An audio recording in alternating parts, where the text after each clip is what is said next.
O ministro Dias Toffoli tirou o sigilo de depoimentos de Daniel Vorcaro, do ex-presidente do BRB e do diretor do Banco Central, a Polícia Federal. E na acariação entre Daniel Vorcaro e o ex-presidente do BRB, o Paulo Henrique Costa, ficaram ali expostas contradições sobre a origem de créditos adquiridos a partir de janeiro de 2025. Pedro Moreira está de volta, agora para a gente conversar com mais calma. Pedro, bom dia para você. Vamos lá, Pedro. Com relação aos depoimentos que aconteceram, o que a gente tem de informações, o que a gente consegue explicar com relação a essa contradição nessa acareação e também os próximos passos? O que mais vem por aí de um inquérito que continua sob sigilo? Mais uma vez, bom dia. Oi, Carol, bom dia para você, ótima sexta-feira para quem está com a gente. Exatamente, é importante frisar isso, né? O inquérito continua sob sigilo, determinado pelo ministro Dias Toffoli, que é o relator do caso no Supremo Tribunal Federal.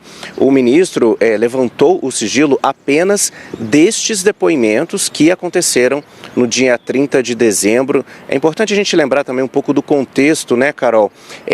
O mundo jurídico e os investigadores e até o mundo financeiro também, o segmento financeiro do país, foram surpreendidos em dezembro com aquela decisão do ministro Toffoli de fazer uma acariação envolvendo os dois dirigentes, né, do Master e do BRB e também do diretor do Banco Central, o diretor de fiscalização, Ailton de Aquino. A gente lembra, a acariação é quando você coloca pessoas uma diante da outra para comparar versões, né, comparar depoimentos. E havia um entendimento de que não seria adequado fazer isso com o diretor do Banco Central, que é a entidade responsável justamente por fiscalizar o sistema financeiro, iria colocar ali o diretor numa situação de constrangimento, né?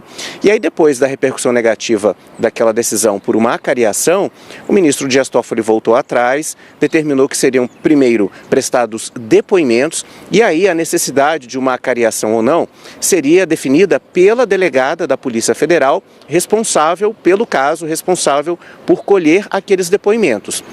Também tinha causado estranhamento o fato de o ministro determinar que a acariação ocorresse no meio do recesso judiciário, né? O ministro Toffoli justificou na época dizendo que os fatos eram graves, que a situação colocava em risco o sistema financeiro nacional, por isso o depoimento deveria acontecer naquela data, né? Véspera do Ano Novo, né?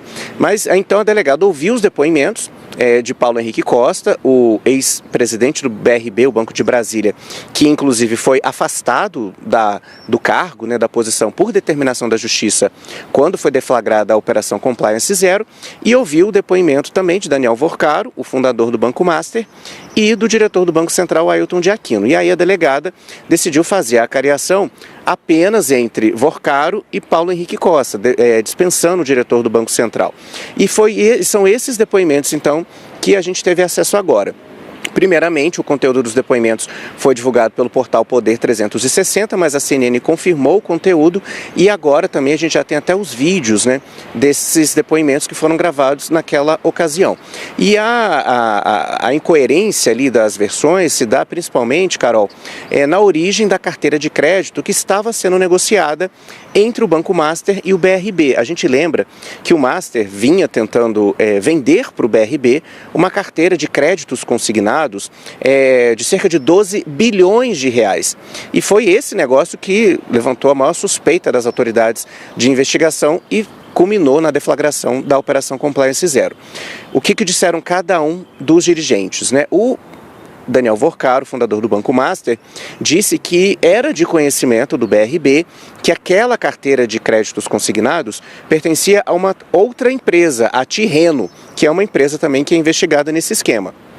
E já o Paulo Henrique Costa, o ex-presidente do BRB, disse que a instituição, que ele acreditava que aquela carteira de crédito já tinha pertencido ao Master, que o Master tinha vendido aquela carteira de crédito e que tinha comprado de volta, estaria comprando de volta a carteira para poder revender para o BRB. Isso é importante, Carol, porque é muito diferente, né, de você adquirir um ativo que foi gerado pela própria empresa com a qual você está negociando, ou adquirir um ativo que a empresa comprou de uma outra empresa, né, uma terceira negociação. Essa foi a principal incongruência, né, o principal fator ali que não combinou na versão dos dois dirigentes. No caso da Tirreno, ela é investigada justamente porque teria, na versão dos investigadores, né, teria vendido chamados títulos podres, né, uma carteira de crédito que não tinha lastro. O valor que era declarado era mas na verdade a carteira valia muito menos. Isso teria sido uma manobra do Master para inflar justamente o patrimônio do banco, né, e poder justificar a venda da instituição para outras instituições financeiras. Nesse depoimento também, Daniel Vorcaro reconheceu, Carol, uma crise de liquidez, ou seja, falta de dinheiro, né? O banco não poderia arcar com todos os seus compromissos financeiros. Só que Vorcaro, Carol, atribui essa crise de liquidez a mudanças nas regras do Fundo Garantidor de Créditos. Vorcaro alega que os grandes bancos do país tinham pressionado o FGC para que regras fossem alteradas e que toda a estratégia de negócio do Master estava atrelada a essas regras do Fundo Garantidor de Créditos e que por isso então o banco passou a sofrer dificuldades. Carol, a gente separou inclusive o vídeo, né, desse depoimento em que aparece aí parte dessas incongruências, né, dessas versões diferenciadas. É um vídeo feito durante o depoimento, então, e a gente acompanha agora um trechinho então do que disseram esses dirigentes. Houve uma divergência que nós consideramos muito interessante, enfim, que merece ser explorada, é que o senhor Vorcaro, durante seu depoimento, diz que, a partir de janeiro, a partir da data de comercialização das carteiras da Tirreno, o senhor informou ao BRB que o doutor Paulo Henrique estaria ciente que essas carteiras seriam de originadores, seriam originadas por créditos da Tirreno. O senhor confirma?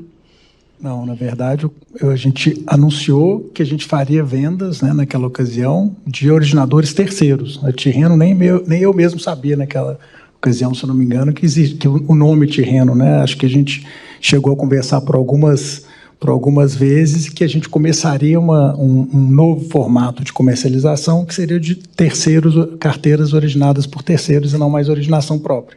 Então, o senhor avisou, então, que seriam carteiras originadas por terceiro. Sim, eu não me lembro a data específica, mas a gente chegou a conversar em algum momento que a gente teria essa comercialização desse novo tipo de carteira. Senhor Paulo Henrique, eu gostaria que o senhor comentasse essa afirmação.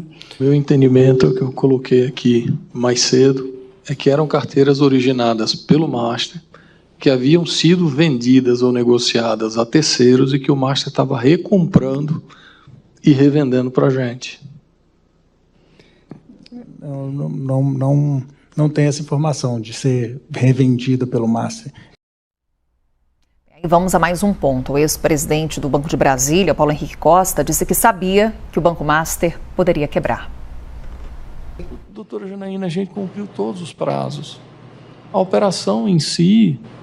Mas o senhor sabia que se o Banco Master não arrumasse... Ele tinha problemas de liquidez, né, conhecidos. O próprio dono do banco acabou de se levantar daqui falando dessa dificuldade. O senhor também detinha esse conhecimento?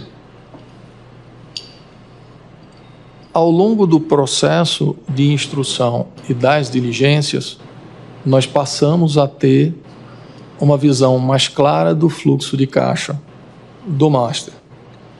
Mas veja, se ele ia quebrar ou não ia quebrar, no final seria um problema dele, né? Ou seja, o BRB nunca teve um compromisso ou qualquer ideia de viabilizar uma salvação do Master. Porque veja, se assim fosse, por que a gente tiraria 51 bilhões de ativos? Ou seja, o modelo de negócio, desde o primeiro momento que o BRB anunciou, em 28 de março, nunca envolveu uma compra total do Banco Master. Vamos falar mais sobre esse assunto com o nosso analista Theo Cury, trazendo muita apuração, caso que está mexendo bastante com Brasília. Theo, bom dia para você, tudo bem? Tudo bem, Carol, é com você. Bom dia. Tudo bem. Bem, ao longo dessa edição, já falo para você que está aqui conectado com a gente nesse começo de sexta-feira, vamos trazendo outros trechos dos depoimentos e também dessa acareação. Mas, Théo, vou trazer com você um olhar, obviamente, para o que a investigação tem em mãos nesse momento. Então, tem os depoimentos, tem a acareação e tem também o material apreendido durante a Operação Compliance Zero. Material que está na Procuradoria-Geral da